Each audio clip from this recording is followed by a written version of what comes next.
Topic की तरफ आती हूँ जनाब। आज का टॉपिक ऐसा है जो मुझे लगता है मुझे आपको हम सबको ना आजकल ज़रूरत है। हम बात करते हैं, लफ्ज़ सुनते हैं नाकामी या फिर रिजेक्शन। हम जब सुनते हैं कि रिजेक्ट हो जाना, चाहे वो ज़िंदगी के किसी शोबे में, किसी फील्ड में, किसी कारोबार की बात करें या फिर रिश्तों की बात करें, ओवरऑल जब हम अपनी पूरी ज़िंदगी को देखते हैं तो जो बात होती है ना, किसी भी चीज़ में नाकाम हो जाना, रिजेक्ट बार बार होना, फिर उन चीज़ों से तंग आके, दिल बर्दाश्त होके हम में ना हिम्मत नहीं रहती, हम हिम्मत हार जाते हैं। तो आज हमारा टॉपिक यही होगा कि अगर हम ज़िंदगी के किसी भी शोबे में अगर रिजेक्ट हो रहे हैं, नाकाम हो रहे हैं और बार बार हो रहे हैं, तो हमें क्या करना चाहिए। देखिए, इस्लाम भी कहता है, कुरान भी कहता है, और जब हम अपने कायद का फरमान देखते हैं, उन्होंने भी कहा ट्राई ट्राई अगेन, काम काम एंड काम। ये आप अपना काम जो है, ये जो आपकी आपकी कोशिश है, जो आपकी लगन है, जो स्ट्रगल है, वो जारी रहनी चाहिए। लेकिन जब आज अगर मैं मौजूदा दौर को देखूँ, हालात हाज़ा को देखूँ, तो हमें लगता है कि हर चीज़ में इंस्टेंट फौरी हमें रिज़ल्ट चाहिए। और जब फौरी हमें रिज़ल्ट नहीं मिलता, या जिस तरह का हम रिज़ल्ट, जिस तरह की रिज़ल्ट की उम्मीद लगाए बैठे होते हैं, अगर वो उस उम्मीद पे पूरा नहीं उतरता रिज़ल्ट, तो भी मायूस हो जाते हैं।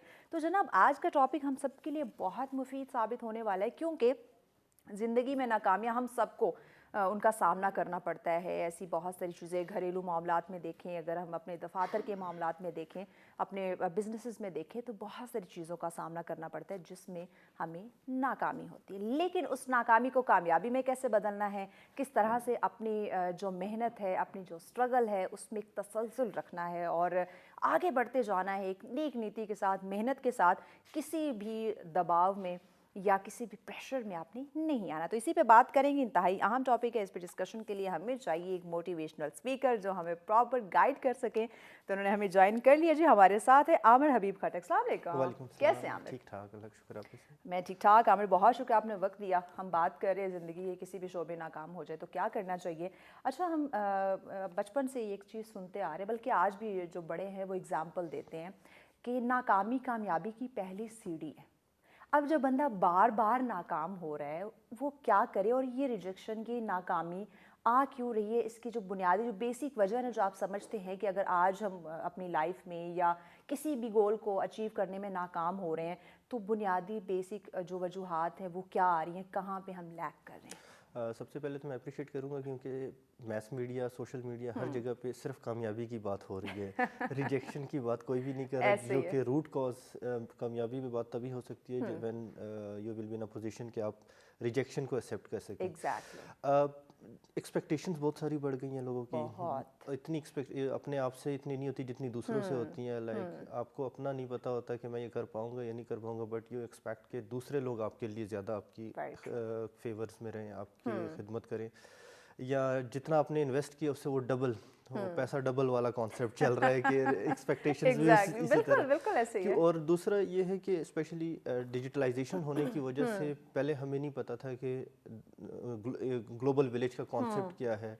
और अब ग्लोबल विलेज के कॉन्सेप्ट में हम इतने कनेक्टिव हो गए दुनिया जी। से कि जब हम कंपेयर करते हैं कि लाइक आपके सर्कल में या फॉरेन में ओवरसीज कोई बंदा बैठा हुआ है, वो इतना सक्सेसफुल हो रहा है, मैं क्यों इतना सक्सेसफुल नहीं हो रहा। नहीं। सो वहाँ पे जो एक गैप फील होता है सोशल इनजस्टिस का, कि आपके पास एफर्ट्स तो कर रहे होते हैं जी। लेकिन आपकी सोसाइटी, आप अपनी सोसाइटी को नहीं समझ रहे होते कि अगर जो बाहर बैठा बंदा तरक्की कर रहा है तो मैं उस तरह की तरक्की क्यों नहीं कर रहा। जो बिल्कुल ऐसे। मिसमैच ऑफ इंफॉर्मेशन होती है, रियलिटी और एक्सपेक्टेशन होती है, तो अल्टीमेटली एक रिजेक्शन की तरफ, रिजेक्शन आपका मुकद्दर होगी। ओए होए होए। तो इसी वजह से आप लोग को you have to be clear कि आपने किस डायरेक्शन में जाना है। अगर आपने लाहौर जाना है तो आपने लाहौर की गाड़ी में जाना है। आप पेशावर की गाड़ी में बैठ के ये उम्मीद ना करें कि मैं लाहौर लाहौर पहुंच जाऊंगा। So ultimately rejection is your, like आपके यस। मुकद्दर में रिजेक्शन ही आपको फेस करनी पड़ेगी। सो रियलिटी और जो एक डे ड्रीमिंग है, या एक हमेशा आजकल हम एक, मैं कहूँगा कि वर्चुअल रियलिटी में रह रहे हैं, रियल रियलिटी में नहीं रह रहे कि हमारे सराउंडिंग्स में क्या हो रहा है, हम where do we stand.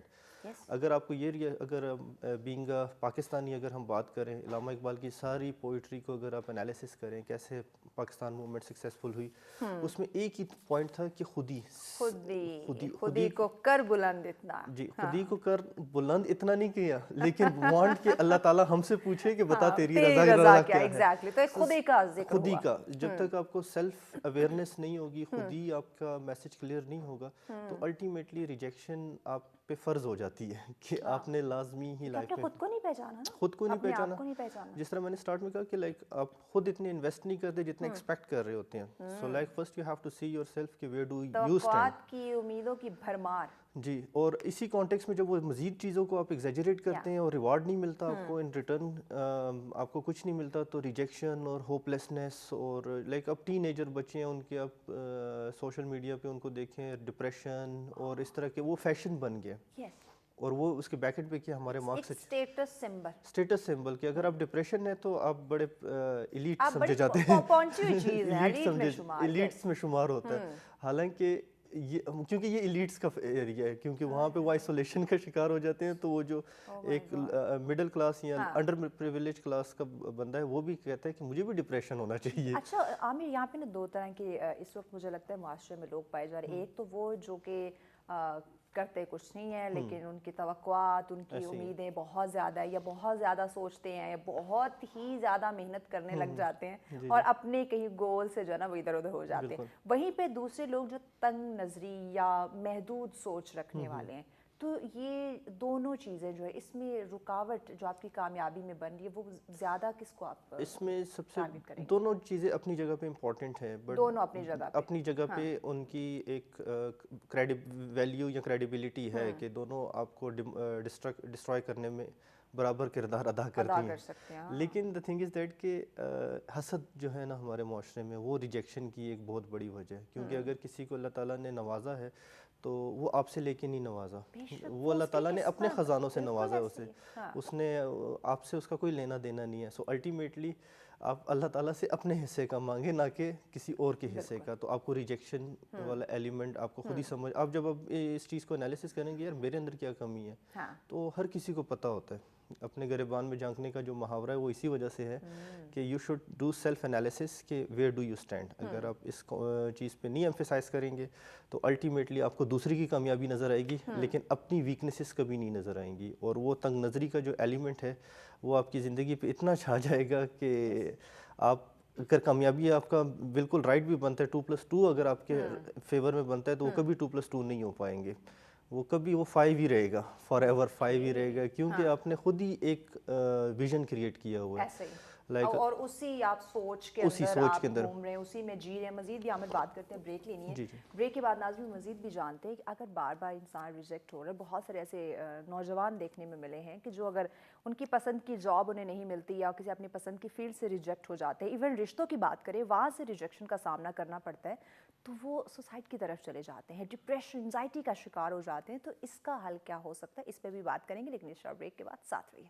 Welcome back नाज़रीन, आप देख रहे हैं सब सवेरा। आज का टॉपिक इंतहाई अहम है जिस पे हम डिस्कशन कर रहे हैं। कामयाबियों की तो सभी बात करते हैं, कोई कामयाब हो जाए तो हर कोई उसकी वाह करता है, उसके कामयाबियों के बड़े चर्चे होते हैं। लेकिन अगर आप ज़िंदगी में नाकाम हो रहे हैं, और नाकामियों पे बात करना मुझे लगता है ज़्यादा ज़रूरी है। जब आप ये जान लेंगे कि आपकी ज़िंदगी में अगर आप बार बार किसी भी शोबे में या किसी भी लाइफ के किसी भी मोड़ पे आप नाकाम हो रहे हैं, तो उसके पीछे क्या रीज़न है, क्या वजह है, कहाँ पे इशू आ रहा है, ये जब आप पहचान जाएंगे ना, तो बिलीव में आप कभी कहीं पे मार नहीं खाएंगे। लेकिन बात ये है, जैसे हम डिस्कशन भी कर रहे हैं, कि एक्सेप्टेंस नहीं है।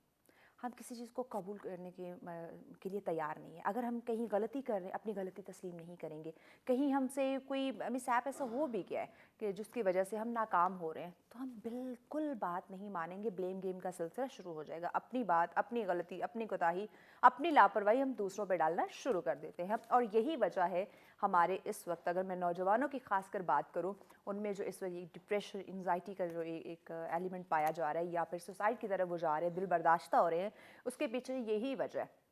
एक तो इंस्टेंट उन्हें कामयाबी चाहिए, दूसरा अगर वो किसी वजह से नाकाम हो रहे हैं तो अपनी कहीं ना कहीं गलती ज़रूर होती है। परफेक्ट कोई भी नहीं होता, लेकिन अपनी गलती को तस्लीम ना करना सबसे बड़ी गलती करते हैं वो। तो इसी पे हम बात करें। आमिर, मुझे बताइएगा कि वो बच्चे, वो नौजवान, क्योंकि हम अपने अगर मुल्क की बात करें, रिसर्च देखे तो 64% से ज़्यादा हमारे जो यूथ है माशाल्लाह से, और बड़े काबिल भी हैं, पढ़े लिखे भी हैं, लेकिन फिर भी ये जो अपनी गलती को तस्लीम ना करना, एक जगह पे नाकाम हो गए हैं तो बस घर बैठ जाना, दिल बर्दाश्त हो जाना, नहीं मैंने तो दोबारा इंटरव्यू के लिए नहीं जाना, मैंने तो दोबारा इस काम में इन्वॉल्व नहीं होना क्योंकि मैं ऑलरेडी नाकाम हो गया, मेरे दोस्त यार रिश्तेदार जो है वो क्या कहेंगे। और इस वजह से बहुत सारे ऐसे भी केसेस सामने आए हैं जिसमें डिप्रेशन आ जाना, जिसमें सुसाइड केस जो है ना वो बहुत सारे रिपोर्ट हुए। तो ऐसे लोग, ऐसे बच्चे जो अगर नाकाम हो गए, एक से ज़्यादा दफ़ा उन्हें नाकामियों का सामना करना पड़ रहा है, तो एक्चुअल में आप बताएं, आपने गाइड करें, एक तो वो अपनी मेंटल हेल्थ पे किस तरह से काम करें या कंट्रोल करें ताकि वो डिप्रेशन की तरफ ना जाए, दूसरा वो कैसे उन नाकामियों से अपनी कामयाबियों का सफ़र का आगाज़ करें। इसके अगर मैं थोड़ा सा बैकग्राउंड में जाऊँ before coming towards coping strategies, ये बुनियाद पेरेंट्स रखते हैं कि पेरेंटिंग में ही स्टार्ट में ही बच्चा छोटा सा है, प्री स्कूल में 1 to 3 इनिशियल स्टेजेस में है, उसको मेक श्योर किया जाता है कि 99.1% मार्क्स आने चाहिए। और वो जो स्कूल्स में भी अनफॉर्चुनेटली इस तरह की परसेंटेज बनती है, पहले पोजीशन वाले 99.009% है, फिर 2% है, सबको ही पोजीशंस दी होती हैं। सो वहाँ से बच्चे के अंदर एक सेल्फ इस्टीम बहुत हाई चली जाती है कि like I will be always a achiever and I will always be perfect. तभी से शुरू हो जाता है, तभी से शुरू हो जाता है पढ़ाई की स्टेज पे होता है। क्योंकि अब एक जनरली एनालिसिस करें, मैट्रिक में जब बच्चा होता है 90% मार्क्स तक आ जाते हैं, ठीक है, जैसे ही वो एफएससी में आता है थोड़ा सा स्टिल हमारे जिस तरह कि आपने कहा हमारी यूथ काफ़ी टैलेंटेड है, हमारी हार्ड वर्किंग है, स्मार्ट वर्क नहीं करती, तो वो हार्ड वर्क जो है वो उनके गले पड़ जाता है कि मतलब वो चाहे उसका इंटरेस्ट कंप्यूटर साइंसेज में है, वो मेडिकल के सब्जेक्ट्स में आ रहा है, तो पहले तो डिसीजन ही बुनियाद ही गलत रखी गई है। जब बुनियाद गलत रखी गई है, आगे इमारत में आफ्टर शॉक्स आते रहेंगे डिफरेंट पैटर्न में। तो जैसे यूनिवर्सिटी में जाता है, एनुअल से सेमेस्टर सिस्टम्स में जाता है, वहाँ से एक रिजेक्शन का सिलसिला शुरू हो जाता है, और वो रिजेक्शन फिर उसके प्रोफेशनल लाइफ को इफ़ेक्ट करती है, उसके अनरियलिस्टिक गोल्स बन जाते हैं कि फॉर एग्जांपल वो कर इंजीनियरिंग रहा है, लेकिन उसमें एक सिस्टमेटिकली हमारे स्टेट फेलियर भी है इन अ वे कि हमारा जो सिविल सर्विसेज का है या जॉब का जो पैटर्न है, right person is not on the right job. ये बात ठीक है, अब मैं लेट्स सपोज एंकरिंग नहीं कर सकता तो मैं इस साइड पे हूँ, ठीक है।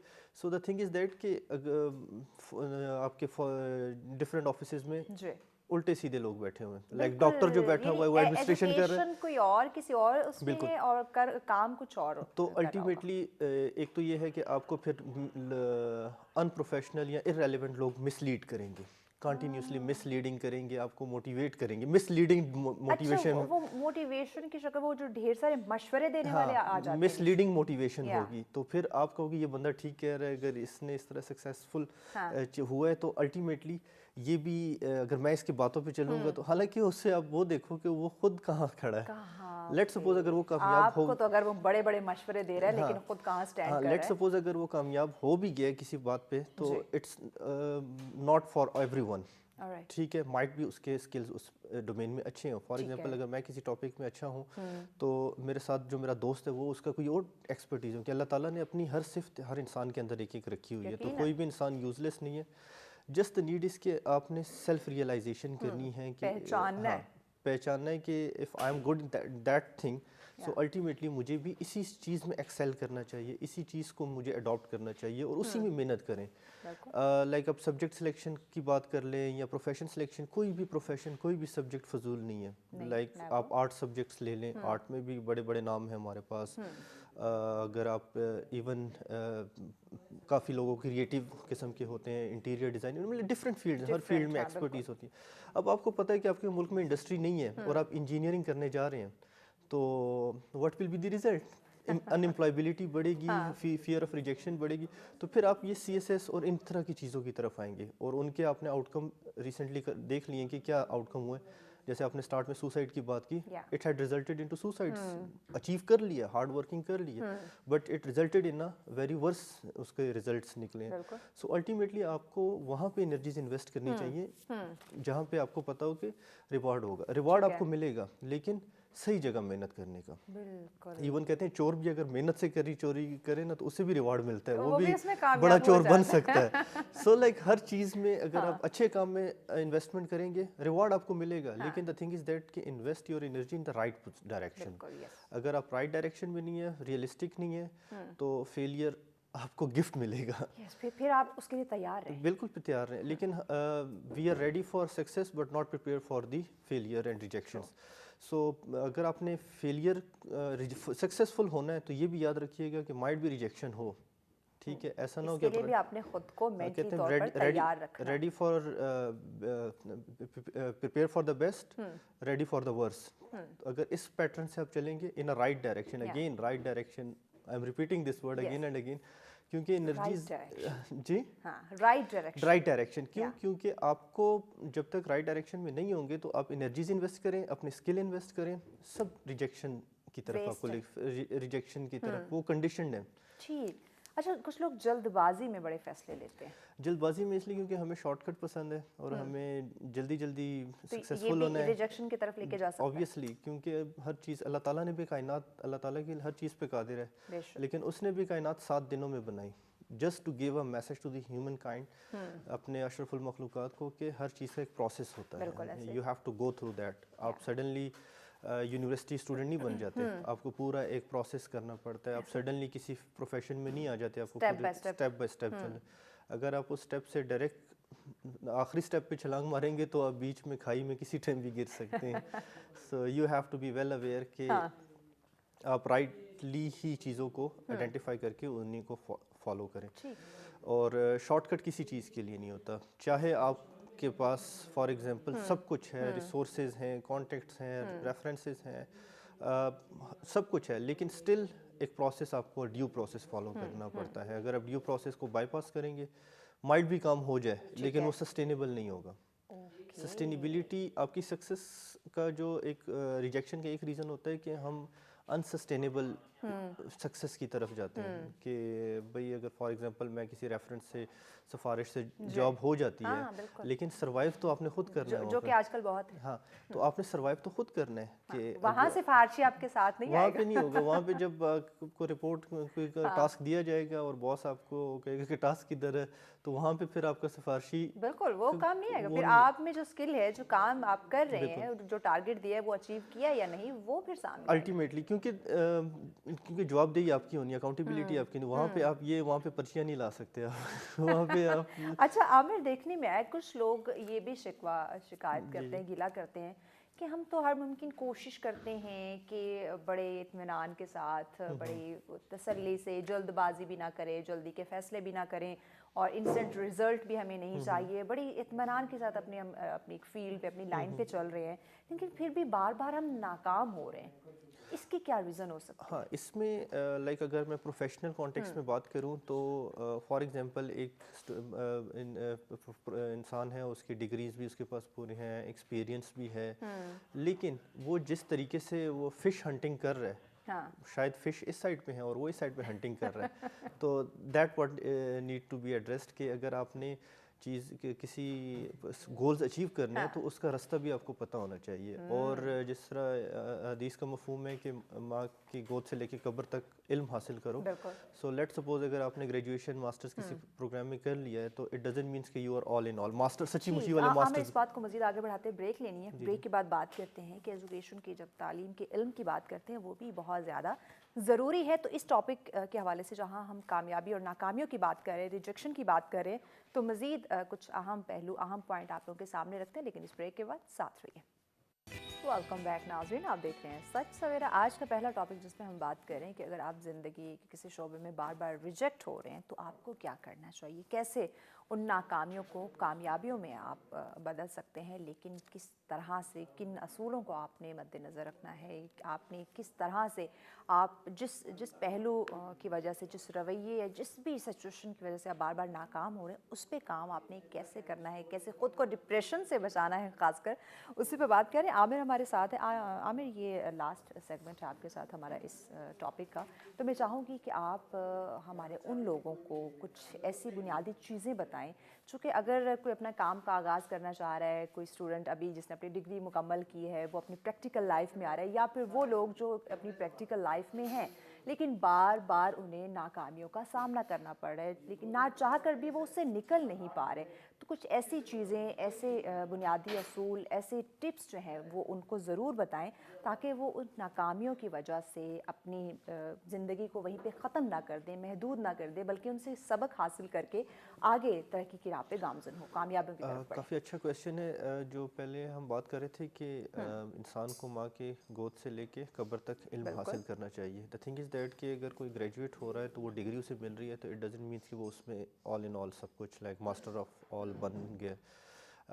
तो आपको हर टाइप में मेंटोरशिप लेनी चाहिए, चाहे आप प्रोफेशन के या लाइफ के किसी भी हिस्से में हैं तो आपको रेलेवेंट लोगों से गाइडेंस लेनी चाहिए। इसमें बिल्कुल शर्म महसूस नहीं करनी चाहिए कि आप अगर किसी से हेल्प ले रहे हैं, चाहे वो मेंटल हेल्प हो सकती है, चाहे वो आप प्रोफेशनल हेल्प हो सकती है। तो मेंटोरिंग एंड कोचिंग का जो कॉन्सेप्ट है उसको आपको थोड़ा सा एलिवेट करना पड़ेगा कि अगर आपको फॉर एग्जांपल डिग्री एंड हो रही है तो you should be start discussion करना स्टार्ट करें, इंगेज होना स्टार्ट करें, लाइक इनिशियली इंटर्नशिप्स के थ्रू या जैसे भी पॉसिबिलिटी बनती है, try to connect with the job market जहाँ आपने जाना है। फॉर एग्जांपल मैंने एक प्रोफेशन में जाना है तो मुझे उस प्रोफेशन, उस कंपनी, उस इंडस्ट्री के अंदर अपने आप को ऑलरेडी इंगेज करना है, कनेक्ट करना है। तो एक तो इस तरह आप कर सकते हैं। दूसरा, अगर आपको रिजेक्शन कंटिन्यूसली फेस हो रही है तो दो किस्म के स्ट्रेस होते हैं, positive stress and negative stress. Positive stress ये है कि फॉर एग्जांपल आपने ग्रेड्स अच्छे नहीं लिए, सो यू शुड रियलाइज़ कि अगर मैं नेक्स्ट टाइम मेहनत करूँगा तो I can get good grades, या मैं अच्छी जॉब मिल सकती है, या what ever the way out is. और अगर आप नेगेटिव स्ट्रेस लेंगे तो फिर वो सुसाइडल आइडिएशन, डिप्रेशन, एंजाइटी, ये फिर आपका मुकद्दर उस तरफ जाएंगे। So you have to be very clear कि अपने जब स्ट्रेसफुल सिचुएशन में हो तो यू शुड रियलाइज़ कि अभी मैं पॉजिटिव स्ट्रेस की तरफ जा रहा हूँ या नेगेटिव स्ट्रेस की तरफ जा रहा हूँ। ऑल्दो उस टाइम पे आपकी थिंकिंग पावर बिल्कुल पैरालाइज हो जाती है, बट वो छोटा सा ट्रिगर पॉइंट जो होता है ना कि जिसमें आपने ये चीज़ रियलाइज़ करनी है कि now I have to excel, now I have to grow, और मुझे अपने आप को बेहतर करना है। तो बेहतरी की गुंजाइश हर एज में, हर उम्र में, हर डिग्री के साथ, हर टाइम पे रहती है। Come like there is always a small room for improvement, और उसको हर टाइम पे आपको ठीक करना पड़े। लाइक हम इंसान हैं, डेली उठते हैं, डेली मूड होते हैं, क्यों? क्योंकि वी नीड रेगुलर कि हम अपनी केयर करें, अपने आप को पैम्पर करें। इट डजंट मीन्स कि फॉर एग्जांपल मेरी एज थोड़ी सी ज़्यादा हो जाएगी, एजिंग की तरफ जा रहा हूँ तो I will like try to get rid of my self, ऐसे नहीं होता। सो सेम इसी तरह आपके जो पर्सनल एंड प्रोफेशनल लाइफ है, चाहे वो आपके रिलेशनशिप है या जो भी है, उसमें आपको हर पॉइंट पे टाइम टू टाइम अपने आप को इम्प्रूव करना पड़ेगा, अपने आप को बेहतर करना पड़ेगा।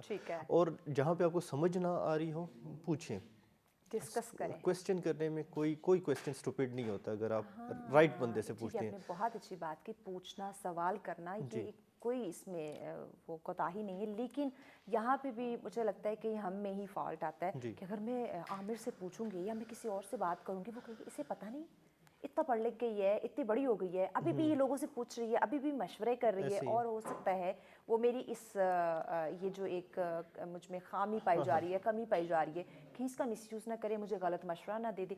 एक और चीज़ यहाँ पे आप ज़रूर डिस्कस करें कि आज की जनरेशन, हमारे जो यूथ है वो समझती है ठीक है सोशल मीडिया ने, टेक्नोलॉजी ने काफ़ी हद तक अवेयर किया, जो कि दुनिया ग्लोबल विलेज बन गई, लेकिन बुज़ुर्गों का फ़ैसला, बुज़ुर्गों से डिस्कशन करना, उनके मशावरत से चलना, हमें कहीं हम नहीं खाते, कहीं भी नाकाम नहीं होते। लेकिन हमारा बच्चा आज का समझता है बुज़ुर्गों से फ़ैसला, उनसे मशवरा करूँगा या उनसे मैं किसी भी चीज़ के लिए आगे बढ़ने के अगर मैं फ़ैसला उनसे लेता हूँ तो वह कि मैं नाकाम ना हो जाऊँ, तो उनके फ़ैसलों की नफ़ी करना, उनकी बात को ना मानना, क्या ये भी हमें नाकामी की तरफ लेके जा सकता है? ये माइट बी, मैं एग्री करूँगा कि नाकामी की तरफ लेके जा सकती है, बट द क्वेश्चन इज़ कि आप हैंडल कैसे करते हैं सिचुएशन का।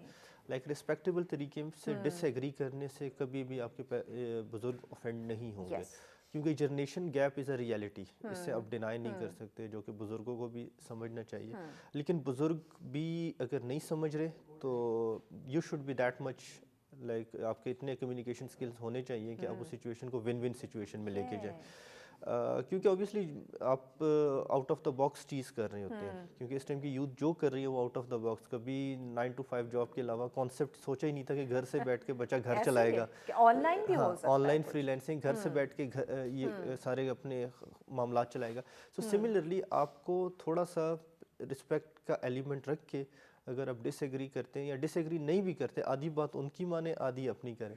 सो लाइक बुजुर्गों की कुछ दुआएं भी उनकी साथ मान रहे। लें, कुछ अपनी हाँ, मनवा सो लें, लाइक मिलजुल कर चलें। नेगोशिएशन का एक पैटर्न होता है, कम्युनिकेशन के हाँ, एक 7 C's ऑफ कम्युनिकेशन जो है जी, वो इसी चीज़ को हाईलाइट करते हैं कि आपने first be a good listener. या कॉन्फ्लिक्ट जो स्टार्ट होता है जनरेशनल गैप का, वो ये होता है कि we are not a good listener the new generation, हमें हमेशा अपनी मनवानी है, दूसरे की नहीं सुननी। नहीं सुननी, तो बिल्कुल फिर ऐसे। अल्टीमेटली अगर वो सही भी कह रहे हैं ना, तो वो फ़ौरन कहते हैं आपको क्या पता है।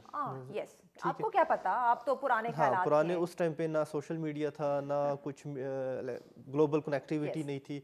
लेकिन अब आपको अब चीज़ें चेंज हो गई हैं, दो चीज़ें चेंज हो गई हैं, लेकिन ह्यूमैनिटी का रिश्ता तो नहीं टूटा नहीं, कि बिल्कुल। आप छोटे बड़े की तमीज़ तो नहीं ख़त्म हुई, मॉरल वैल्यूज़ तो अपनी जगह पे कायम कंसिस्टेंट है, रहेंगी। बिल्कुल इसी तरह। अब ऐसा नहीं हो सकता कि आप अपने फादर को नाम से पुकारें, ठीक है, अपनी मदर को जितने नाम भी से मॉडर्न जी, क्यों ना हो जितने जाए। मॉडर्न भी हो जाए। हाँ, वेस्ट में होता होगा, दैट्स देयर सोशल नॉर्म्स, लेकिन आप इन चीज़ों को कि नहीं कंप्यूटर में अबू लिखा हुआ नहीं आ रहा चैट में ऐसा लिखो पॉसिबल नहीं है। एआई आ गए, एआई को हाँ, ही आपने सब कुछ समझ लिया है, आर्टिफिशियल इंटेलिजेंस को। हाँ, दिस इज़ द रियलिटी, लेकिन आपको सारी चीज़ों को साथ लेके चलना पड़ेगा, बिल्कुल। क्योंकि स्टार्ट में जो हमने बात की, हम we are in the virtual reality, हमें रियल वर्ल्ड के साथ भी थोड़ा सा कनेक्ट होना पड़ेगा। बिल्कुल। अगर हम रियल वर्ल्ड के साथ कनेक्ट नहीं होंगे तो वर्चुअल रियलिटी इज़ कंप्यूटर है, वो इंसान उसमें फीलिंग्स इमोशंस कुछ भी नहीं है। नथिंग। ठीक है, उस चीज़ को आपने विद द पैसेज ऑफ हाँ, टाइम लेकिन चूंकि हालात के साथ आप साथ अडॉप्ट इंसान हैं, करना है। आप में इमोशंस हैं, फीलिंग है। अशरफुल मखलूक़ात अल्लाह ताला ने इंसान को बनाया है, कंप्यूटर को नहीं बनाया था। बिल्कुल ऐसे। आल्दो वो जितनी मर्जी आर्टिफिशियल इंटेलिजेंस और ये सारी चीज़ें जितने तरक्की कर, इंटेलिजेंट क्यों ना हो हाँ, जाए। लेकिन एट द एंड उसे बनाया तो इंसान नहीं है, क्रिएट यस। इंसान नहीं किया वो। हाँ, अब वो किस बैकग्राउंड, किस कॉन्टेक्स्ट में क्रिएट किया है, उसको आपने उसी कॉन्टेक्स्ट में एडजस्ट करना है, otherwise things will be weird. ठीक हो गया। पैगाम क्या देंगे? पैगाम ये है कि रियलिस्टिक रिस्क लें, रिस्क लेना भी अच्छी बात है, लेकिन रिजेक्शन के लिए हमेशा तैयार रहें। और अगर आपको रिजेक्शन नहीं होती तो भी परेशान हुआ करें क्यों नहीं हो रही, अच्छा, थैंक यू सो क्योंकि much it's the key Aamir, to thank you success. So much, आपने वक्त दिया। यकीनन नाज़रीन, इंतहाई अहम टॉपिक था, कामयाब होना सबके लिए ज़रूरी है, लेकिन आप कामयाबी के साथ नाकामी को भी ज़रूर एक्सेप्ट करें, तभी आप आगे ख़ुद को कामयाब कर सकेंगे। ब्रेक के जाने पड़ना है, ब्रेक के बाद अगला टॉपिक भी इंतहाई अहम है, वो डिस्कस करते हैं, लेकिन इस ब्रेक के बाद साथ रहिए। वेलकम बैक नाज़रीन, आप देख रहे हैं सच सवेरा। आज का हमारा दूसरा टॉपिक है आपकी शख्सियत के हवाले से। अच्छा, हम क्या देखते हैं कि आजकल हर छोटी बड़ी चीज़ को अपने ऊपर हम हावी कर लेते हैं, और इस कदर अपने ऊपर उसका वो एक स्ट्रेस टाइप हम तारी कर लेते हैं कि समझ नहीं लगती कि एक्चुअल में जो हम काम कर रहे हैं, जिस तरफ जा रहे हैं, जिन लोगों से हम मिल रहे हैं, या जो काम करना चाहते हैं, वो क्या हम प्रॉपर कर पा रहे हैं, सही कर पा रहे हैं या नहीं। ये एक सोचने समझने की सलाहियत जो है ना, वो हमारी डिस्टर्ब हो जाती है। जो ना, बात अगर की जाए नफ्सियाती दबाव की, देखिए, जब आप चीज़ों को बैलेंस लेकर नहीं चलते, जब आप मैनेज नहीं कर पाते, तो वो यकीनन आपकी शख्सियत के ऊपर जो उसके असरात है वो नेगेटिव, उसका जो असर है वो नेगेटिव फील होता है। तो कैसे आप इस नफ्सियाती दबाव पे काबू पा सकते हैं? एक्चुअली अगर हम देखें तो क्या ये कोई ज़हनी दबाव है, ज़हनी बीमारी है जैसे हम बात करते हैं, डिप्रेशन है, एंजाइटी है, चीज़ों को समझ नहीं पा रहे, एक काम हम कर रहे हैं लेकिन उसमें हम खुशी महसूस नहीं कर रहे, इत्मीनान हमें जो है वो नहीं मिल पा रहा। तो ओवरऑल जब इन तमाम चीज़ों को हम देखते हैं, ये जो स्ट्रेस है, एंजाइटी है, या लाइफ में मैनेजमेंट का ना होना, चीज़ों को समझना ना, और एक सब्र ना हम में होना, बर्दाश्त ना होना, और फौरी एक्शन का रिएक्शन देना, इसके जो असरात हैं हमारी पर्सनालिटी के ऊपर, हमारी शख्सियत पर क्या हो सकते हैं, ये अगर हम जान जाएं तो मुझे लगता है जो हम चाहते हैं ना, हमारी पर्सनालिटी को चार चांद लगे रहें, लोग हमें पसंद करें, एक पॉजिटिव वाइब्स हमसे आएँ, और लोग चाहें कि वो हमसे मिलें, हमसे डिस्कशन करें, अपनी हर बात हमसे शेयर करना चाहें, हमसे मुशावरत के साथ चले, तो ये तभी मुमकिन होगा जब आप इन तमाम तर दबाव से, इन तमाम तर एंजाइटी, डिप्रेशन जैसी चीज़ों से, ऐसे नेगेटिव इन्वायरमेंट से दूर रहेंगे और पॉजिटिव अपनी शख्सियत को रखेंगे, तो ही लोग आपसे मिलना चाहेंगे, तो ही लोग आपको सुनना चाहेंगे, तभी लोग आपसे मुशावरत के साथ आगे चलेंगे। लेकिन अब ये सारी चीज़ें कैसे होंगी, इस पे आज हम बात करेंगे कि अपनी शख्सियत को पॉजिटिव कैसे बनाया जाए, अगर किसी नफसियाती दबाव का शिकार हो रहे हैं तो किन बातों को मद्देनज़र रखना, और एक्चुअल में हम क्यों इस नफसियाती दबाव की तरफ बढ़ रहे हैं, क्यों शिकार हो रहे हैं। और अगर मैं बच्चों की बात करूं, आपका और मेरा जब बचपना था तो मुझे नहीं लगता हमने कभी ये कहा होगा, या आपको कहीं याद होगा कि मुझे तंग मत करो, मैं बहुत परेशान हूँ। मतलब ये परेशानी का लफ्ज़ हमें नहीं याद कि हमने कभी कहा होगा, लेकिन आज का बच्चा किसी ना किसी परेशानी में ज़रूर मुब्तला है। इसके पीछे क्या बेसिक वजूहात हैं, उस पर भी जनाब बात करेंगे। क्लिनिकल साइकोलॉजिस्ट ने हमें ज्वाइन किया है जी, वजीहा ज़फ़र हमारे साथ। अस्सलाम वालेकुम वजीहा। जी, वालेकुम सलाम, गुड मॉर्निंग महविश। वजीहा, मुझे सुन पा रही हैं? Yes, I can hear you, can you hear me? जी वजीहा, आज बहुत ही अहम टॉपिक है। हमेशा आप जब भी हमें ज्वाइन करती हैं बड़े वैलिड पॉइंट्स हमारे साथ शेयर करती है, तो मैं चाहूँगी कि ज़रूर आज भी नाज़रीन को बताएं। सबसे पहले तो क्लियर कर दीजिए, उन्हें बताइए कि ये नफसियाती दबाव एक्चुअली में है क्या ये कोई जहनी बीमारी है? हेलो। जी जी, अच्छा, जी Mahvish, I can hear you. अच्छा, अगर हम स्ट्रेस की बात करें ना, तो देखिए जो ज़हनी जो हम स्ट्रेस लेते हैं, ये बॉडी का नेचुरल एक रिस्पॉन्स है। इसको डिफेंस मैकेनिज्म भी कह सकते हैं। डेफिनेटली हमें ज़िंदगी में बहुत सारे ऐसे मामलात आते हैं जिसमें हमें प्रेशर आता है, और वो प्रेशर ही हमें जो है फंक्शनल करता है, हमें ज़्यादा रिस्पॉन्सिबल बनाता है, डिसिप्लिन करता है। लेकिन बिल्कुल ऐसे ही ये बिल्कुल ऐसे ही अलार्म का काम करता है, जैसे घर में स्मोक का अलार्म लगा है और उसको अगर आप टाइमिंग बंद नहीं करते हैं तो वो अपनी फंक्शन जो है इस तरह की स्टार्ट कर देता है जो डिफॉल्टिव हो जाती है, राइट?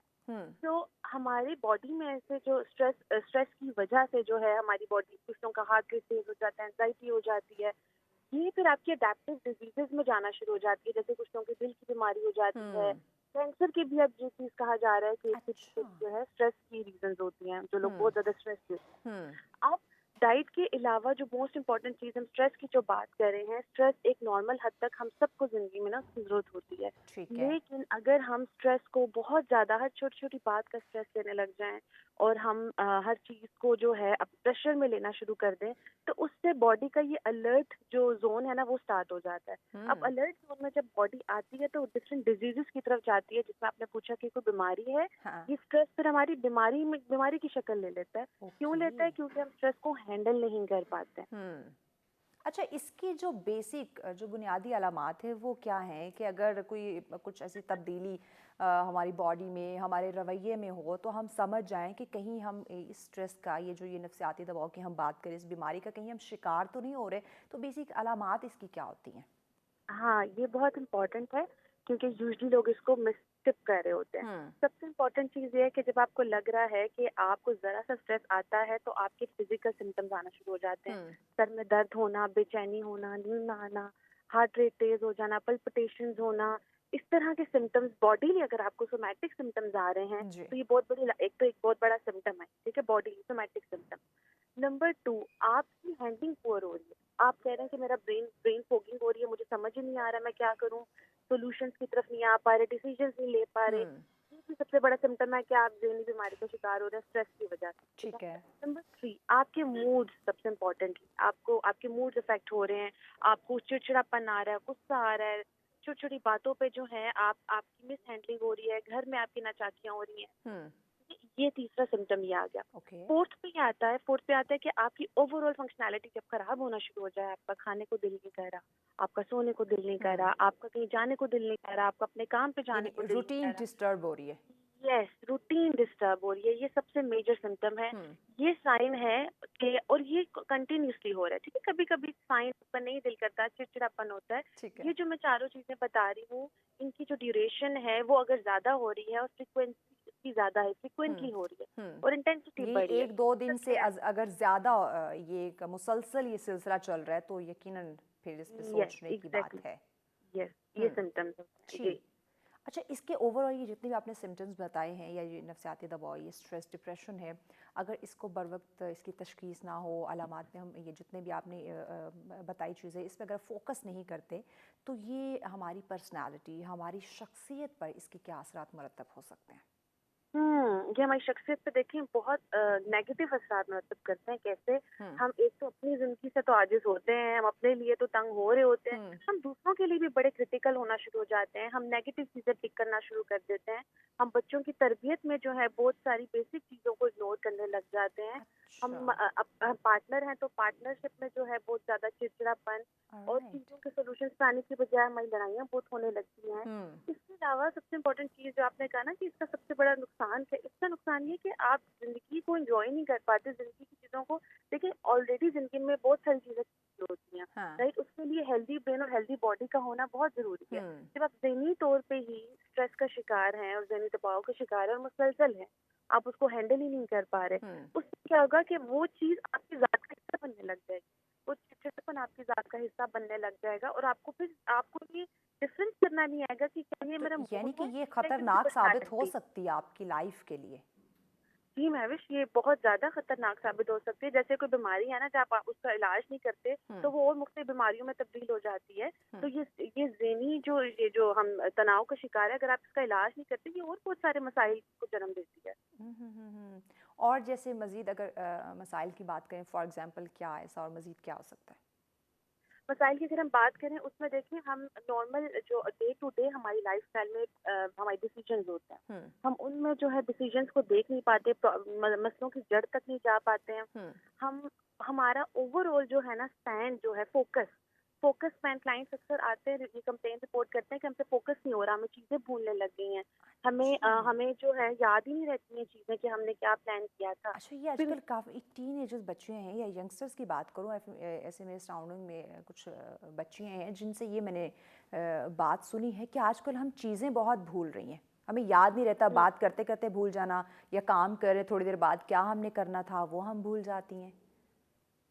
ये अटेंशन स्पैन ना सबसे बड़ी रीजन है। देखिए जब हम्म। हमारे पास स्ट्रेस होता है ना, तो हमारा जो दिमाग है ना, वो उसमें फोग आना, वो ब्रेन फोगिंग उसको हम कहते हैं, हम्म। ब्लॉकेज आना शुरू हो जाती है। हम्म। हम चीजें रजिस्टर नहीं कर पा रहे होते। उसकी वजह ये होती है कि स्ट्रेस जो है हमारी कॉग्निटिव एबिलिटी, सोचने की सलाहियत को बहुत बुरी तरह जो है उस पर इफेक्ट करता है। अब उसमें क्या है, जैसे फॉर एग्जाम्पल अगर आपने कोई काम करना है और आपके ऊपर उसका इतना स्ट्रेस आ गया है, उससे क्या होगा, एक तो आपका स्टमक डिस्टर्ब, ऊपर से हम्म। आपका जो स्ट्रेस है वो आप चीजें भूलने लग जाएंगे। आप एक सबसे बड़ी एग्जांपल है कि अक्सर बच्चे, अब ये रिपोर्ट भी हो रहे हैं क्लिनिक में, कि पेपर ब्लैंक छोड़ आते हैं। ये स्ट्रेस की बहुत बड़ी एग्जांपल है। स्ट्रेस अच्छा। इतना लिया कि पेपर ब्लैंक छोड़ा है, आता सब कुछ था, हम्म। फर्स्ट डिवीजन हमेशा आती रही है, लेकिन इतना ज्यादा स्ट्रेस लिया कि पेपर ब्लैंक छोड़ा है। इसी तरह से अचानक ही जो हम हार्ट डिजीज की बात कर रहे हैं, हम्म। कार्डियक अरेस्ट की हम बात करें, इतना ये कॉमन हो चुका है, हम्म। कैंसर इतना कॉमन हो चुका है। तो डाइट के अलावा ये स्ट्रेस नहीं है ना, क्योंकि हमारी स्ट्रेस हैंडलिंग बहुत पुअर हो ये चुकी अच्छा, है। कल मैं एक और निजी टीवी चैनल पे सुन रही थी, वहाँ पे कार्डियोलॉजिस्ट ये बता रही थी कि बच्चों में भी हार्ट के इशू आ रहे हैं just exactly, because of heart के स्ट्रेस। इशू एंड मैविश बीपी के इश्यूज इतनी कम एज में बच्चों हम्म। को आ रहे हैं। हम्म। बीपी के इश्यूज रिपोर्ट हो रहे हैं, हार्ट के इश्यूज रिपोर्ट हो रहे हैं। ऐसे हम्म। ऐसी फिजियोलॉजिकल, जो मैंने स्टार्ट में बात की कि सोमैटिक सिम्टम्स में चेंज हो जाती है चीज। हम्म। अच्छा, मैं एक और चीज ऐड करूंगी, जी। टीन एजर्स के वैसे भी जो ओवरऑल जो हम गुजरते टाइम के साथ देखें तो स्ट्रेस इसलिए भी ज्यादा हो रहा है क्योंकि स्क्रीन का बहुत बड़ा रोल प्ले हो रहा है। ये आप बात। देखिए स्क्रीन की अगर हम बात करें, अगर आपसे कोई जनरली कोई ऐसी नेगेटिव बात करके जाता है, आप ना भी चाहें तो आप थोड़ी देर उसको सोचते हैं, हाँ। परेशान होते हैं, कोई अपना गम आपको शेयर करे। हाँ। तो स्क्रीन में क्या है, स्क्रीन में तो हम ऐसी ही चीजें देख रहे हैं all the time, hmm. Right? हम all the time mix signals ले रहे होते हैं स्क्रीन से। अगर आप कोई ऐप यूज कर रहे हैं, हम्म। एक तरफ आप शादी की वीडियो देख रहे हैं, दूसरी तरफ ही आपको किसी की डेथ की वीडियो सामने आ ये बात जाएगी। है। तो वो सारे हमारे इमोशंस को जो हम्म। चैनलाइज करने वाला हम्म। पार्ट है ना, उसको डिस्टर्ब कर देता है। क्योंकि हम्म। आप यही समझे कि आपके सामने 15 खाने पड़े हैं और आप एक वाला एक डिश से ले रहे हैं, हम्म। दूसरा वाला दूसरी डिश से, तो आपके तो वो जो हंगर के सिग्नल्स हैं वही डिस्टर्ब होंगे। हाँ। तो यही आपका माइंड है, आपकी माइंड के सिग्नल्स डिस्टर्ब होते हैं। हम माइंडफुल नहीं रह रहे, हम चीजों को एक एक चीज को एट अ टाइम नहीं देख पा रहे, हम एट अ टाइम 10-15 चीजों में इन्वॉल्व हैं, यही बात जिसकी है। वजह से स्ट्रेस बहुत बढ़ गया है, फोकस अटेंशन स्पैन बहुत कम हो गया है। हम्म। और हम अपने आप से कनेक्ट है कि यूजली हम ये कहते हैं कि हमारी सोशलाइजेशन बड़ी डिस्टर्ब हुई है, हम्म। दोस्त नहीं बना पा रहे। दोस्त से हम्म। पहले तो आपका खुद के साथ कनेक्शन होता है ना। बिल्कुल व्हेन ऐसा। यू आर लॉस्ट, जब आप खुद को ही नहीं समझ रहे कि मुझे क्यों गुस्सा आ रहा है, हम्म। जब आप खुद को ही नहीं समझ रहे कि मुझे क्या चीज परेशान कर रही है, मिक्स सिग्नल्स आ रहे हैं, तो how can you understand others? Exactly, जब आप खुद को नहीं पहचान पा रहे, खुद को नहीं समझ पा रहे, तो यकीनन फिर आपकी लाइफ में डिस्टर्बेंस होगी, प्रॉब्लम आएगी। नाज़रीन, मज़ीद भी हम जानते हैं अपनी मेहमान से कि अगर कुछ लोग होते हैं बहुत ज़्यादा जज्बाती होते हैं या बहुत बहुत जल्दी उन्हें गुस्सा आ जाता है, तो क्या इसको भी हम उन लोगों को भी नफ्सियाती मरीज़ कह सकते हैं, या कुछ और ऐसी रीज़न्स जो कि हमारी शख्सियत पर असरअंदाज हो रही हो, वो क्या हो सकती हैं, हल क्या हो सकता है, ये भी हम जानेंगे। लेकिन इस ब्रेक के बाद साथ रहिए। वेलकम बैक नाज़रीन, आप देख रहे हैं सच सवेरा। आज का दूसरा टॉपिक है आपकी शख्सियत के हवाले से, लेकिन उसके साथ हम डिस्कस कर रहे हैं नफ्सियाती दबाव। जब हम एंजाइटी, डिप्रेशन की बात करते हैं, स्ट्रेस की बात करते हैं, तो इसके अगर ओवरऑल इसके असरात देखे जाएँ तो हमारी पर्सनालिटी पर क्या मुरतब हो सकते हैं, और किस तरह से अगर कहीं ना कहीं कोई नेगेटिव असरात मुरतब हो रहे हैं, कहीं हमारी सेहत जो है वो इस दबाव की वजह से बिगड़ रही है, या डिफरेंट बीमारियों में हम मुब्तला हो रहे हैं, तो कैसे पहचाना जाए, कैसे उसकी तशख़ीस बर वक्त हो, और कैसे इलाज की तरफ जा सकते हैं, इसी पे बात करें। वजिया हमारे साथ हैं। वजिया, ब्रेक पे जाने से पहले मैंने कहा था कि हम डिस्कस करेंगे, बहुत सारे लोग जज्बाती होते हैं, उन्हें जल्दी गुस्सा आ जाता है, तो क्या इसे हम ये एक फ़ितरी अमल समझें, या इसको भी हम कह सकते हैं कि ये नफ्सियाती मरीज़ है?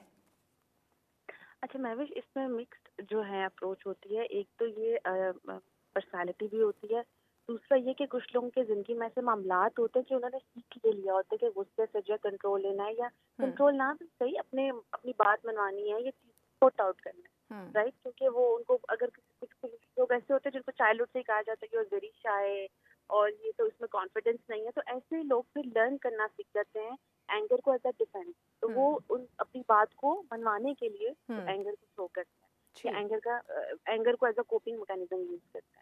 लेकिन इसके अलावा गुस्से को अगर देखें तो कुछ लोगों का जो ट्रॉमा होता है उनको भी बहुत बात पे गुस्सा आता है, उनको पता नहीं होता उनका ट्रॉमा रिस्पॉन्स है।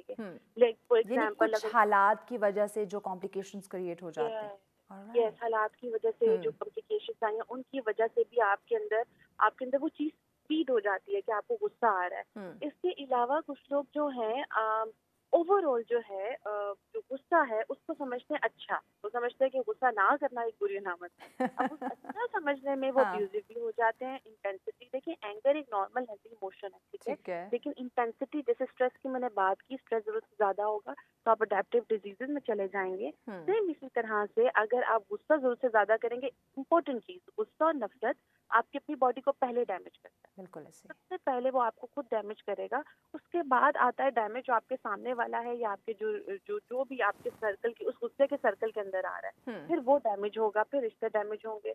और इम्पोर्टेंट चीज मैं हमेशा क्लाइंट को कहती हूँ कि गुस्से से सबसे इम्पोर्टेंट चीज ये है कि आपकी इंटेंसिटी डिपेंड करती है, इससे आपकी अपनी इमेज बहुत खराब होती है। वो जो हम शख्सियत की बात करें ना, साथ पर्सनालिटी की बात करें, तो वो सबसे पहला इफेक्ट जो है वो आप खुद हो रहे हैं। आप खुद हो रहे हैं, आपकी ओवरऑल पर्सनालिटी इफेक्ट हो रही है, क्योंकि गुस्से से जो है आपकी पर्सनालिटी की जो नरमी है, जो सॉफ्टनेस है, जो काइंडनेस है, वो छिन जाती है। बात करें वो जो मासूमियत है आपकी, मासूमियत है। एक और चीज मैं ऐड करूंगी कि जब हम गुस्से को अपनी जात का हिस्सा बनाने लग जाते हैं ना, जैसे आदत है ना, आदत आहिस्ता आहिस्ता बढ़ती है और वो बड़ी पकपुख्ता हो जाती है। तो गुस्सा भी ऐसे ही है, जब आप उसको अपनी आदत बनाना शुरू कर देते हैं ना, कि आपको लगता है कि अच्छा चलो मेरी बात इससे मानी जा रही है तो मैं इसी को लेके चलता हूँ, आपको पता भी नहीं चलता वो आपकी जात का इतना स्ट्रॉन्ग हिस्सा बन जाती है कि लोग आपसे दूर होना शुरू हो जाते हैं, लोग आपसे तंग होना शुरू हो जाते हैं। एग्जैक्टली। और यही फिर जो अलामत है ये आपके लिए मज़ीद इशू क्रिएट कर सकती है। अच्छा, इस वक्त रिसर्च क्या कहती है वजीहा कि किस उम्र के लोग जो हैं वो ज़्यादा ये नफ्सियाती मसाइल का शिकार हो रहे हैं? देखिए, अकॉर्डिंग टू रिसर्च अभी जो एज लिमिटेशन है ना, वो टीनेजर्स की ज्यादा शो हो रही है, वो आ रही है। टीनेजर्स में स्ट्रेस जो है ना वो बहुत बढ़ता जा रहा है। रीजन भी कि हमारी जो जेनजी जिनको हम कहते हैं, राइट, जेनजी की भी बात करेंगे, इनमें भी जो है, और ज्यादातर क्लिनिक में भी रिपोर्ट हो रहे हैं क्लाइंट टीनेजर्स ज्यादा। उसकी वजह ये है कि टीनेजर्स में जो है ना हैंडलिंग बहुत बुरी है। हमारे टाइम पे जो देखा जाए तो माइंडफुलनेस की प्रैक्टिस होती थी, बहुत सारी चीजों की कोपिंग स्ट्रेटजीज, हम खुद ही बोर हो के क्रिएटिविटी आ जाती थी। आजकल के बच्चे बोर भी नहीं होते हैं, उनकी लाइफ में इतनी हैपनिंग्स हो रही होती है, इतनी हलचल होती है कि उनकी कोपिंग मैकेनिज्म है वो उनको लर्न ही नहीं कर पाते हैं। वो हालात के ऊपर ही वो चल रहे होते हैं कि अगर आज स्ट्रेस हो रहा है तो वो, और दूसरी वो चीज कि आजकल के बच्चे बहुत ज्यादा नॉलेज नहीं, I would say information oriented है, इंफॉर्मेशन की बेस पे चल रहे होते हैं, तो वो डायग्नोसिस भी खुद से आ रहा होता है। और इंफॉर्मेशन की भरमार है इस टेक्नोलॉजी की वजह से। देखिए, इंफॉर्मेशन की भी हैंडलिंग इतनी पुअर है कि वो खुद से ही ओसीडी और डिप्रेशन और सारी चीजें डायग्नोज हो रही होती है, तो वो और स्ट्रेस कॉज करती हैं। तो ये बहुत सारे फैक्टर्स जो हैं टीनेजर्स की लाइफ में आ चुके हैं। और इसका इसका सबसे जो ड्रॉबैक है ना वो ये है कि पेरेंट्स जो है ना आइडेंटिफाई नहीं कर पाते हैं, क्योंकि ये उनके दौर के मसाइल नहीं है। तो उनको आइडिया नहीं होता, छोटे बच्चे को अगर स्क्रीन दे दी या बच्चे की स्क्रीन पे चेक एंड बैलेंस नहीं रखा, क्योंकि बच्चे यानी वो समझते हैं बच्चा ध्यान लगा हुआ है, हमें तंग नहीं कर रहा, तो दैट्स ओके। एग्जैक्टली, एग्जैक्टली, बिल्कुल ऐसा ही है। लेकिन उस सारे प्रोसेस में ना आपकी पेरेंटिंग की जो रिस्पॉन्सिबिलिटी है ना वो आप खाने पीने या ट्यूशन या एजुकेशन पे शिफ्ट हो गई है। ऐसे ही। अब स्क्रीन स्क्रीन की वजह से जाके चेक एंड बैलेंस नहीं है, ज्यादा से ज्यादा पेरेंट्स चेक एंड बैलेंस क्या रख लेते हैं कि स्क्रीन टाइम को जो है वो कंट्रोल कर लेते हैं। बट कंटेंट कंट्रोल करना इज मोर इम्पोर्टेंट। आपका बच्चा 10 मिनट में क्या देख रहा है वो भी मैटर कर रहा है, रेदर देन कि आप ये रखें कि 1 घंटा मेरा बच्चा स्क्रीन यूज करता है, उस 1 घंटे में वो किस तरह के फ्रेंड से बात कर रहा है या कर रही है, किस तरह का कंटेंट देखा जा रहा है, ये सब चीजें उसकी पर्सनालिटी पे इम्पैक्ट करती हैं। अच्छा, एंगर की बात मैं अगेन ऐड करूंगी कि टीनेजर्स में पेरेंट को लेके बहुत एंगर है। जो बच्चे मेरे पास आते हैं वो पेरेंट्स के बड़े खिलाफ होते हैं कि पेरेंट्स हमें नहीं समझते या हमसे प्यार नहीं करते, और पेरेंट्स जो हैं वो अपनी हम सब देख रहे होते हैं वो कितनी मेहनत से जो है को अफोर्डेबल कर रहे होते हैं अपने बच्चे के लिए। ऐसे ही। तो मैं जब बच्चे मेरे पास आते हैं तो मैं पेरेंट्स और बच्चों दोनों के साथ काम करती हूँ, बट बच्चों के लिए भी अंडरस्टैंडिंग बनाना जरूरी है कि वो दुनिया को सिर्फ अपने एक पैरामीटर, अपने परसेप्शन से मत देखें। वो देखें अगर बच्चे ये चीज अगर अंडरस्टैंड करना कि उनके पेरेंट्स की भी ओवरऑल क्या प्रोसेसेस हैं और उनके क्या स्ट्रेसेस हैं, तो बहुत हद तक ये रिलेशन जो ये बॉन्ड स्ट्रांग होता है ना तो ऑटोमेटिकली स्ट्रेस कम होता है। बच्चे जब वालिदैन से कनेक्टेड होते हैं ना तो स्ट्रेस बहुत कम होता है। लेकिन आप देखिए स्ट्रेस की मेन वजह ये भी है कि बच्चों का बॉन्ड उन लोगों पे है जो अननोन लोग हैं, जो स्ट्रेंजर्स हैं। तो ऑनलाइन जिन्हें हम जानते ही नहीं है, जो मीलों दूर हमसे बैठे हुए, उनसे हम डिस्कशन कर रहे हैं, उनसे मशवरे कर रहे हैं, उनसे जान रहे हैं, अपनी चीज़ें उनसे शेयर कर रहे हैं। लेकिन जो हमारे घर में हमारे वालिदैन हैं, हमारे बहन भाई हैं, उनसे हम डिस्कस नहीं कर रहे, उनसे छुपा रहे हैं। बिल्कुल ऐसी ही बात है। और सिबलिंग्स राइवलरी इतनी कॉमन हो गई है, घर के अंदर बच्चों का ज़हनी तनाव और रिलेशनशिप में बिगाड़ इतना ज़्यादा इतनी कम उम्र में आना शुरू हो गया है कि मैंने जैसे पहले भी कुछ चैनल से बात की कि ईक्यू लेवल बच्चों का हाई है। ईक्यू हाई होने का मतलब क्या होता है कि बच्चे के अंदर जेलसी और बच्चे के अंदर कंपैरिजन भी ज़्यादा होगा। ठीक है, अब जब कंपैरिजन आ गया, जेलसी आ गई, तो ऑटोमेटिकली बहुत सारी और चीज़ें, ग्रज आ गया, फॉरगिवनेस नहीं आती, बहुत सारे और भी चीजें साथ आ जाती हैं। तो पेरेंट्स जब हैंडल अच्छा नहीं करते बच्चे को या बच्चे को सिखाते नहीं है, ट्रेन नहीं करते ईक्यू लेवल पे, तो फिर क्या होता है, फिर ज़हनी ये स्ट्रेसेस के इश्यूज फिर डबल आना शुरू हो जाते हैं। बच्चों के आपने वो कंपैरिजन की बात की, यहाँ तो वालिदैन खुद बहन भाइयों को आपस में कंपेयर कर रहे होते हैं, कज़न्स के साथ कर रहे होते हैं, मोहल्लेदारों के साथ कर रहे होते हैं, फ़लाँ का बच्चा देखो कहाँ पहुँच गया, क्या कर रहा है, तुम अभी तक तुम कुछ नहीं कर पाए। तो ये भी तो बच्चे के लिए ख़तरनाक चीज़ है ना। हाँ महविश, आपने बिल्कुल बहुत एक्यूरेट बात की, ऑन पॉइंट। क्योंकि ये जो कंपैरिजन है ये घर से ही स्टार्ट होता है, ये बच्चा घर से सीखता है। मोस्टली मैं नहीं कह रही कि this is only factor, but घर से सीखता है। अब ये कंपैरिजन इट डिपेंड कि जितना ज्यादा ये कंपैरिजन होता है बच्चा भी उतना ज्यादा सीखता है। और बच्चा फिर वो यही कहता है कि हमने तो आपसे सीखा है, ये तो आपने हमें बताया, आप भी करते हैं। अच्छा, पेरेंट्स जो है ना वो ये चीज मेंशन करते हैं कि हमने तो फोकस ही नहीं किया, हम भी कर रहे हैं। लाइक पेरेंट्स भी बहुत सारी पेरेंटिंग के फ्लॉज के बारे में अवेयर ही नहीं होते जो वो कर रहे हैं। जब वो अभी मैंने रिसेंटली कुछ बहुत इंटेंस और चैलेंजिंग केसेस को जो है रिजॉल्व किया है, वो कैसे रिजॉल्व किया, पेरेंटिंग करके। बच्चे के इश्यूज तब रिजॉल्व होते हैं जब पेरेंट्स अवेयर हो, उन्हें अपने फ्लॉज का पता हो, उन्हें अपनी पर्सनालिटी का पता हो। पेरेंट्स जो है अपनी चीजों में बहुत रिजिड अगर हो रहे हैं, अवेयर ही नहीं है, एक्सेप्टेंस ही नहीं है, तो how can they improve their kid, how can they understand their child? It's impossible. बिल्कुल। अच्छा, अगर ओवरऑल देखा जाए, इंटरेस्टिंग सवाल है कि नफ्सियाती मसाइल का जो ज़्यादा शिकार हो रही हैं वो ख़वातीन हैं या मर्द हजरात?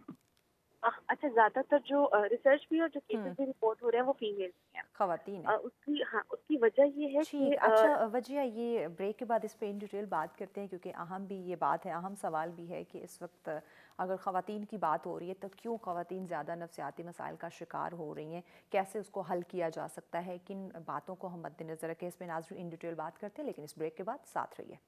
वेलकम बैक नाज़रीन, आप देख रहे हैं सच सवेरा। आज का दूसरा टॉपिक जिस पर डिस्कशन हो रही है नफ्सियाती दबाव और इसके हमारी शख्सियत पर क्या असरात मुरतब हो रहे हैं और किस तरह से ये अगर कुछ इशू हमारी लाइफ में चल रहे हैं और इसकी वजह से हमारी शख्सियत मुतासिर हो रही है, नेगेटिव असरात मुरतब हो रहे हैं, तो कैसे उनका हल जो है वो निकाला जाए ताकि अपनी ज़िंदगी को, अपनी पर्सनैलिटी को हम खूबसूरत बना सकें। वजीहा ज़फ़र हमारे साथ है। वजीहा, ब्रेक पे जाने से पहले सवाल था कि ओवरऑल रिसर्च की बात की जाए तो नफ्सियाती मसाइल का जो शिकार है वो ख़वातीन ज़्यादा हैं या मर्द हजरात, बताइए।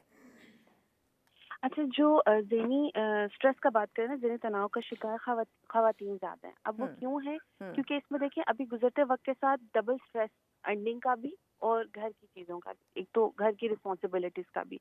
ये दो चीज़ें बहुत कॉमनली देखी गई हैं कि ये जो डबल प्रेशर फीमेल ने लिया है, ये फीमेल के ऊपर आया है, इस डबल प्रेशर ने जो है फीमेल की पर्सनालिटी, फीमेल की मेंटल हेल्थ को बहुत ज़्यादा अफेक्ट किया है। अब उसमें क्या है कि एक एक हम इसको डिवाइड कर देना, एक वो चीज़ है जो हमारी पर्सनालिटी का पार्ट है, हमें डेली रूटीन में हम फेस कर रहे हैं, दूसरा वो जो सोमैटिक सिम्टम्स हैं, ठीक है। ये दोनों जो केसेस हैं, दोनों जो फैक्टर, दोनों जो हम देख रहे हैं ना, उस तरह के केसेस रिपोर्ट ज़्यादा हो रहे हैं। लाइक हॉस्पिटल से लोग होके आ रहे हैं, डॉक्टर्स भी मेंशन करते हैं कि कोई फिजिकल जो है बीमारी नहीं है, आपको साइकोलॉजिस्ट के जाना चाहिए। तो इस तरह की जो है ना बहुत ज्यादा जो चीजें हैं वो देखी जा रही हैं। अब फीमेल्स में एक और चीज देखिए मैं ऐड करना चाहूंगी कि यूजली फीमेल्स ये चीज कहती हैं कि हम ग्रोथ के लिए करें, ग्रोथ के लिए बहुत सारी चीजें करनी चाहिए, लेकिन मैं हमेशा एक चीज फीमेल के लिए मेंशन करती हूँ कि बाउंड्रीज सेट करना इज वेरी इंपॉर्टेंट। जो भी फीमेल्स अपनी बाउंड्रीज को क्रॉस करके जो है ना चीजों को मैनेज कर रही है, वो ग्रोथ से ज्यादा उनकी मेंटल हेल्थ को लेके इफेक्ट कर रहा है। ग्रोथ के साथ साथ उनकी मेंटल हेल्थ इफेक्ट हो रही है, इसीलिए बहुत सारी फिजिकल डिजीजेज जो है, सोमैटिक सिम्टम्स जो है फीमेल में ज्यादा देखे गए हैं।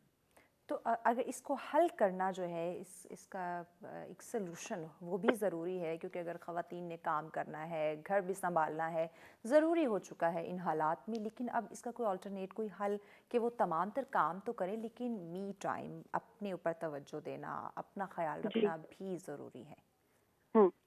अपना अच्छा, इसका ना ऑल्टरनेटिव जो सबसे ज्यादा इम्पोर्टेंट है ना, ऑल्टरनेटिव ये है कि आप अपनी बाउंड्रीज को पहले सेट करें। फॉर एग्जांपल, हर इंसान की फिजिकल और मेंटल बाउंड्री अलग होती है। अगर आपको लग रहा है कि आप जो जो टास्क कर रही हैं उसमें आप सेल्फ केयर की 2-3 चीजें ऐड कर देंगी तो आप ज्यादा बेहतर परफॉर्म कर सकती हैं, तो आप उनको ऐड करें। यूजली फीमेल गिल्ट में भी चली जाती हैं कि मैं अगर बच्चों को छोड़ के कोई अपने लिए बुक रीडिंग कर रही हूँ आधे घंटे की, या किसी फ्रेंड से बात कर रही हूँ, तो मैं वो गिल्ट में चली जाती हैं कि मैं चीजें छोड़ के अपने पे फोकस कर रही हूँ। It's not like that. जब आप सेल्फ लव को प्रैक्टिस करते हैं, सेल्फ केयर को प्रैक्टिस करते हैं, तो आप सोसाइटी के और आप घर के उतने अच्छे खुशगवार फर्द बनते हैं, आप उतना ही अच्छा परफॉर्म करते हैं। लेकिन अनफॉर्चुनेटली हमारी जो फीमेल्स हैं वो उन चीजों को गिल्ट में ले जाती हैं।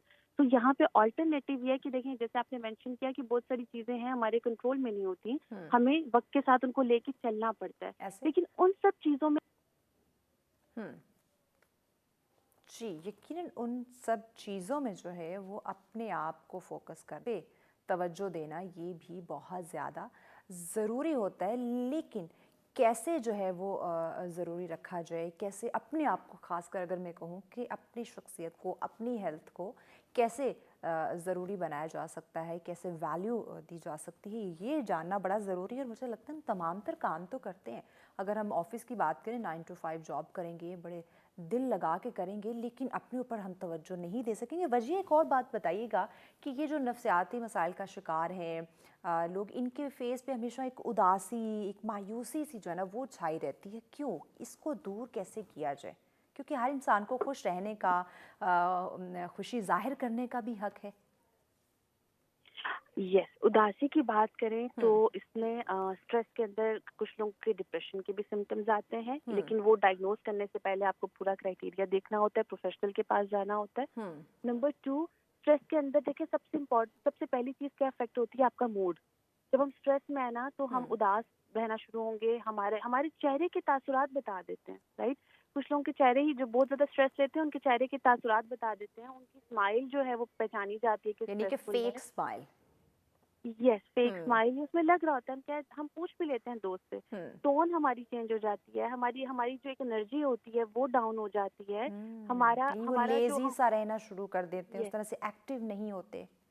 एग्जैक्टली एक्टिव नहीं रहते, स्पार्क नहीं रहता देखिए इंसान के लिए ना हर इमोशन का बैलेंस होना इम्पोर्टेंट है। या हम बहुत ज्यादा खुश भी रहे ना, जैसे मैं मेंशन करती हूँ कि अगर सूरज की रोशनी है ना, वो एक जगह पे बहुत ज्यादा सूरज हो ना, तो वो जगह भी बंजर हो जाती है, वो हाँ पौधे भी जल जाते हैं अगर बहुत ज्यादा सनलाइट हो, राइट। हम्म तो बहुत ज्यादा खुशी, बहुत ज्यादा गम, बहुत ज्यादा स्ट्रेस आपकी ओवरऑल, क्योंकि हमारा बॉडी का सेटअप, हमारा ब्रेन का सेटअप ये बना ही नहीं है कि वो एक इमोशन को बहुत ज्यादा ले। हम्म लेकिन जब आप उसको बैलेंस आउट नहीं कर पाते, तो वो ऑटोमेटिकली आपको पता भी नहीं चलता, आपकी बॉडी बीमारियों का शिकार हो जाती है, या आप ज़हनी दबाव का इतना शिकार हो जाते हैं कि आपका चिड़चिड़ापन और गुस्सा आता है, उदासी आना शुरू हो जाती है। ओह अब मैंने एक चीज़ ऑब्जर्व की क्लिनिकल सेटिंग में कि कुछ मदर जो अपने बच्चों को भी लेके आती हैं, तो वो बात करते करते खुद ही रोना शुरू हो जाती हैं, अच्छा राइट।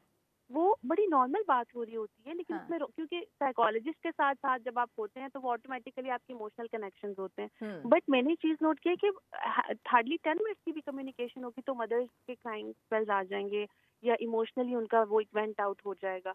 क्योंकि इमोशनली जब आप भरे हुए होते हैं ना, तो ऑटोमेटिकली आपकी सोचने की सलाहियत इफेक्ट होती है, आपका बिल्कुल मूड ऐसा इफेक्ट होता है। अब सैडनेस की जो आप बात करिए ना, देखिए हर इंसान डिजर्व करता है इमोशनल स्टेबिलिटी, बिल्कुल लेकिन आप अगर इमोशनली स्टेबल नहीं है तो आप दूसरे को भी नहीं रख सकते फिर। वेरी ट्रू उसमें क्या है कि वो आप चेन बनाते हैं। अब सबसे इम्पोर्टेंट चीज, अगर आप एक माँ हैं, आप एक बाप हैं, आप काम से आए हैं और आप वाइफ के साथ जो है वो शाउटिंग कर रहे हैं, या बच्चों के साथ चिड़चिड़ापन आ रहा है, तो ये सब बिहेवियर्स को चेक करना बहुत इंपॉर्टेंट है। लेकिन महविश आप ये देखें कि हमने पार्ट ऑफ पर्सनालिटी भी बना लिया होता है, राइट। हम कहते हैं कि हम थके, मैं बात ही नहीं करूँ, राइट। हम कहते हैं कि हमें गुस्सा, हम छोटे छोटे बच्चों को भी आदी बना रहे होते हैं कि वो हमारे मूड को समझें, हम ऐसे ही खुद ना हैंडल करें, लोग हमें समझें लोग हमें समझें। हाँ एग्जैक्टली तो वो जो लोग हमें समझे की एक्सपेक्टेशन हम बनाते हैं, तो फिर हमें अपनी गलती नजर नहीं आती, हमें अब अवेयरनेस नहीं आती, हमें एक्सेप्टेंस नहीं आती, यस और ये चेन पे पूरी जिंदगी चलती रहती है। एग्जैक्टली अच्छा जब एक्सेप्टेंस नहीं होती हम चीज़ों को मानते नहीं है तस्लीम नहीं करते कबूल नहीं करते इसकी वजह से जो एक और राह हमें नज़र आता है हम डिफरेंट ड्रग्स के आदी हो जाते हैं इसका हमारी शख्सियत पे क्या है इसके असरात मुरतब होते हैं अच्छा, इसमें मैं एक चीज ऐड करूंगी, वीक पर्सनालिटी, ठीक है। और इवन के जो टीनेजर की बात करते हैं, जब टीनेजर की लाइफ, जब टीनेजर का फेज होता है, इसमें वैसे ही आपकी बड़ी हम कहते हैं ना बहुत वीक पर्सनालिटी वैसे ही होती है, बन रही होती है ना पर्सनालिटी, चीजें अंडर कॉन्सेप्ट बन रहे होते हैं चीजों के। जब आप बहुत कम एज में घर का एनवायरनमेंट देखते हैं कि पेरेंट्स के मूड स्टेबल नहीं है, उदासी है, ज़हनी तनाव का शिकार है, पूरे घर का एनवायरनमेंट खराब है, तो बच्चे ड्रग्स की तरफ जाना शुरू होते हैं। या अगर आप खुद एज अ पेरेंट स्ट्रेस में, तो बच्चे को निग्लेक्ट करते हैं, ठीक है, तो बच्चे ड्रग्स का शिकार होते हैं। आप अच्छी परवरिश तभी कर सकते हैं जब आप ज़हनी तौर पे जो है ना एनर्जेटिक हैं और आप माइंडफुल और अटेंटिव हैं, ठीक है।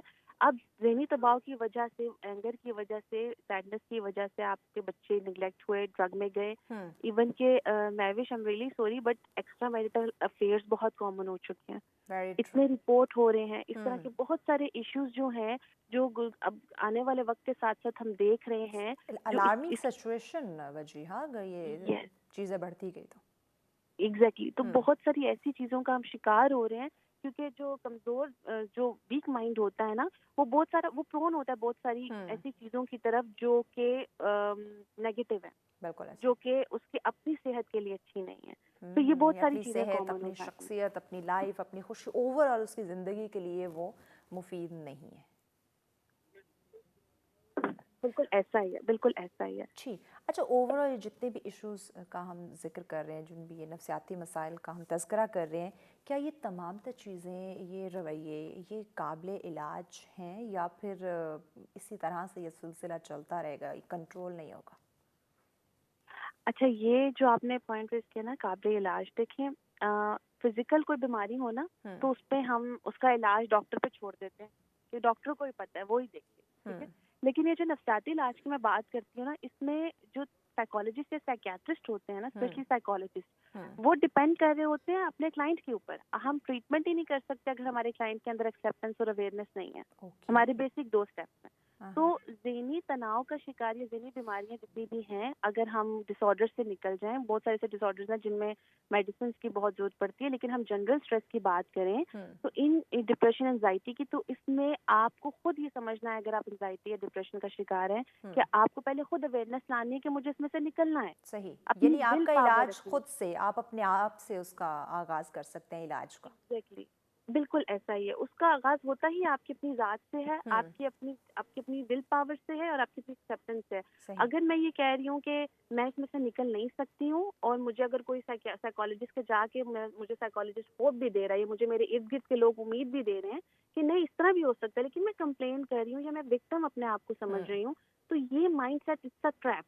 ये हुँ, ट्रैप की तरह काम करता है और ये आपके माइंड और आपकी बॉडी को जो है ना फिर ग्रोथ की तरफ नहीं जाने देता। आपको लग रहा होता है आप अचीवमेंट्स आ रही हो लाइफ में, हुँ, लेकिन आप ग्रोथ की बजाय आप डिक्लाइन कर रहे होते हैं। इसीलिए बिल्कुल। कुछ लोगों का बुढ़ापा 30-40 में ही आ जाता है, 20-30 हुँ, में ही आ जाता है। हुँ, बुढ़ापा सिर्फ चेहरे का या जिस्म का नहीं होता, ज़हनी बुढ़ापा भी ज़हनी, मैं कहती हूँ बिल्कुल। होता है कि कुछ लोग एज से पहले ही बहुत इतना ग्रो कर जाते हैं, लेकिन ग्रो इन अ सेंस कि वो फिर वो डिक्लाइन करना शुरू हो जाते हैं। हुँ, वो चीज़ों को नेगेटिव देखना शुरू कर देते हैं क्योंकि ग्रोथ का एक फेज़ होता है हुँ, और आप जब बहुत तेज़ ओवर स्पीडिंग करते हैं ना ग्रोथ की, तो उसमें फिर आपका जो माइंड है ना वो बहुत कोलैप्स कर जाता है, हुँ। आपका ब्रेन। ओवरऑल कुछ ऐसे टिप्स नाजरीन के लिए, चाहे वो बच्चियां हैं, बच्चे हैं, ख़वातीन, मर्द हजरात, सबके लिए, इवन पेरेंट्स के लिए, कि हालात यकीनन इस तरह से हैं कि तमाम तर चीज़ों को संभालना, कंट्रोल करना थोड़ा सा मुश्किल है लेकिन नामुमकिन नहीं है। तो कुछ बुनियादी पॉइंट्स हमें जो है ना वो बता दीजिए। अच्छा, टिप्स मैं ये शेयर करूँगी। सबसे इम्पोर्टेंट नंबर 1 जो मैं खुद भी एज़ अ हुँ, साइकोलॉजिस्ट अपने पे अप्लाई करती हूँ कि अपनी डे टू डे लाइफ़ को ना ट्रैक में रखें। सही। हम डे टू डे लाइफ में बिल्कुल ऐसा ही है जैसे आप डेली अपना चेहरा धोते हैं ना, गर्द उतारते हैं, हुँ, तो अपनी सोच की भी जो है ना हमें गर्द जैसे उतारनी होती है। बिल्कुल, लेकिन हम क्या बहुत करते हैं ज़रूरी है। हम क्या करते हैं, हम या तो गॉसिप्स में इन्वॉल्व हो जाते हैं या तो हम किसी दूसरे की जो है जी, लाइफ में इन्वॉल्व हो जाते हैं ठीक, या हम पैगाम ऐड कर दीजिए वजीहा।